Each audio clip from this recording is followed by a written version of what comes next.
اذان گرامی امام علی نقی علیہ السلام کا دور ہے، متوکل حاکم ہے. متوکل کا نام سنا ہے؟ نہیں سنا تو اچھا ہی ہے، دماغی خراب ہوگا، وقت ضائع ہوگا. کچھ لوگوں کے نام نہ یاد ہوں تب بھی اچھا. متوکل عباسی، عباسی بھائی بچے پہنچ رہے ہیں، انہیں سلامت رکھے پروردگار. تو متوکل عباسی ملعون ترین تاریخ کے افراد میں سے ایک متوکل عباسی. متوکل کا دربار اتنے میں اس نے کہا کہ ذرا جاؤ جا کے علی بن محمد کو بلا لاؤ. امام کی توہین مقصود تھی، امام کو بلایا. بارہ تفصیل میں نہیں جاؤں گا. بلایا، ایک آدمی کو لایا گیا، سارا دربار بھرا تھا. ایک آدمی کہا بھائی یہ بادشاہ سلامت خلیفہ وقت یہ چور ہے.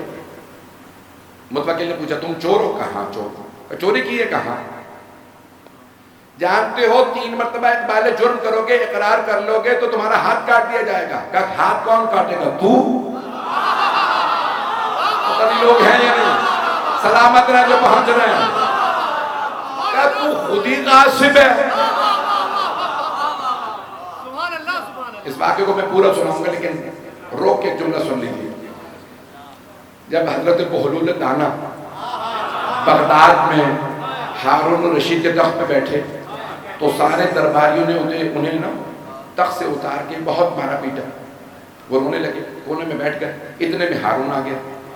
پوچھا کیا بات ہے، یہ بہلول اتنا کیوں رو رہا ہے؟ کہ حضور آپ کے تخت پہ بیٹھ گیا تھا، ہم سب نے اسے تخت سے اتارا اور اس کی پٹائی کی ہے. کہا اچھا کیا، آئندہ میرے کپڑوں سے نہیں بیٹھے گا.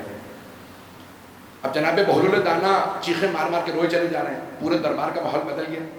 کہا بہلول اتنا بھی نہیں پیٹے ہو کہ اب تک رو رہے ہو، کب تک روتے رہو گے؟ آدھا دن گزر گیا، چیخیں مارے جا رہے نہ دربار میں کچھ ہو پا رہا ہے نہ کچھ، یا باہر چلے جاؤ، یہاں پہ کیوں رو رہے ہو؟ ایک مرتبہ جناب بہلول دانا نے فرمایا میں اپنے لیے نہیں تیرے لیے رو رہا ہوں. ہارون نے کہا بیٹا تو ہے اپنے لیے رو، میرے لیے کیوں رو رہا؟ کہا میں اتنی سی دیر کے لیے آل محمد کے حق پہ بیٹھا تھا، اتنی سی دیر کے لیے بیٹھا تھا، اتنا پیٹا ہوں. تو کب سے بیٹھا ہے؟ تیرا سوچ سوچ کے رو رہا ہوں، تو کتنی مار کھائے گا؟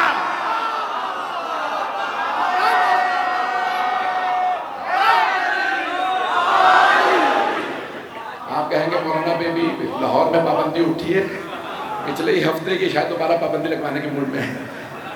میں سارا پڑھوں گا کھل کے، میں نے پہلے کہہ دیا تھا. اذان گرامی کیسے کیسے لوگ آل محمد کے حق پہ بیٹھے. متوکل نے کہا بھائی اگر تم نے چوری کیا تو تمہیں سزا ملے گی. کہ سزا دے گا کون؟ تو خود جو خود چور ہے، تو نے آل محمد کا حق چرا رکھا. کہ نہیں سزا ملے گی، قاضی سزا دیں گے. قاضی صاحب اسے سزا دیجیے. اب چور اگر 3 مرتبہ اقبال جرم کر لے تو ہاتھ کاٹ دیا جائے گا. کہاں سے؟ توجہ، ہاتھ کہاں سے کاٹا جائے گا؟ ایک مرتبہ پہلے قاضی سے پوچھا بتائیے ہاتھ کہاں سے کٹے گا؟ اس نے کہا بھئی عام عرف عام میں کلائی تک ہاتھ کہا جاتا ہے، کلائی سے کاٹ دو.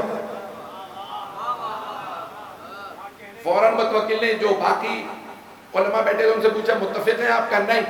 قرآن میں اللہ نے کہا فَغْسِلُوا وُجُوهَكُمْ وَأَيْدِيَكُمْ إِلَى الْمَرَافِقِ، چہروں کو دھو وضو کے لیے اور ہاتھوں کو کوہنیوں تک.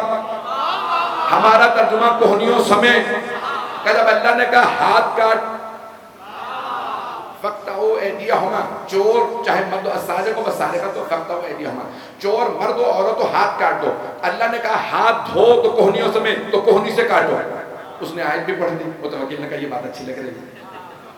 تیسرے نے کہا نہیں، عرف عام میں کندھے سے لے کے ہاتھ تک سب ہاتھ کہا جاتا ہے، کاندھے سے کاٹ دو. چور بیچارہ کبھی کلائی پکڑ رہا ہے، کبھی کوہنی، کبھی کاندھے پہ ہاتھ رکھ رہا ہے، کاٹوں میں کہاں سے؟ کہا بھئی متفق ہیں آپ؟ چوتھے سے پوچھا، کہا نہیں، بیچ سے کاٹ دو، کوہنی اور کلائی کے بیچ سے کاٹ دو تاکہ نہ ادھر نہ ادھر. قیاس کر لیا.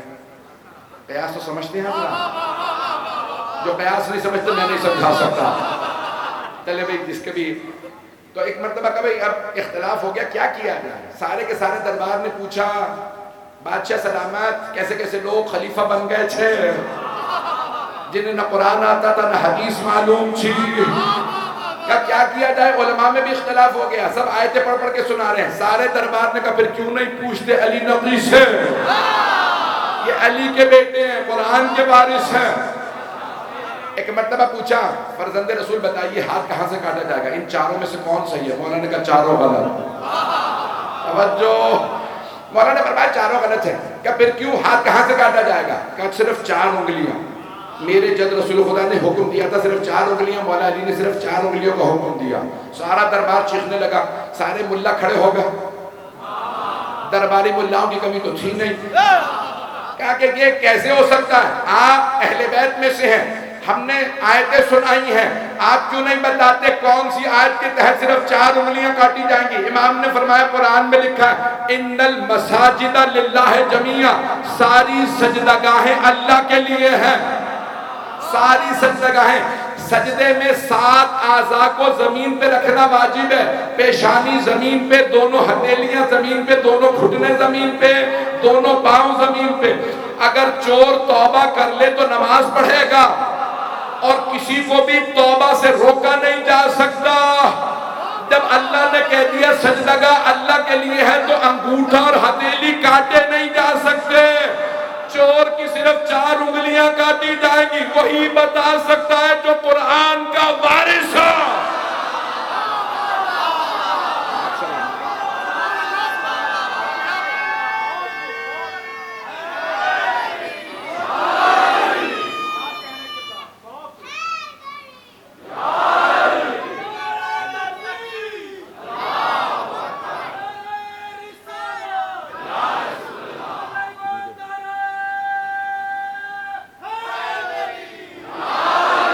توجہ فرما رہے ہیں سیدھانے کے نام؟